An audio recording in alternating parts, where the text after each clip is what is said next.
Hello, welcome to Box Talk. I'm one of the salesmen for Volk Packaging, Russell Schmelzer. If you remember back in May, we had our open house, and it was a great turnout. However, some of our customers couldn't come down because they had busy schedules, something didn't gel, they just couldn't make it down.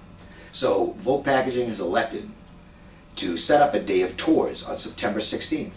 This will give you a chance to meet with Doug, Derek Volk, our management team, our customer service department, our design department, and all of our employees at Volk Packaging.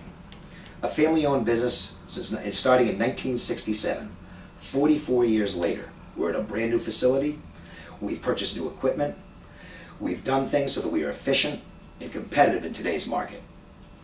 For 20 years that I've been with Volk Packaging, I've heard the term, our customers are our bread and butter. And because of you, our customers, we can maintain our service, quality, and price. And we thank you for that. So please mark your calendars, September 16th. We'll see you at Volk Packaging. Thanks very much.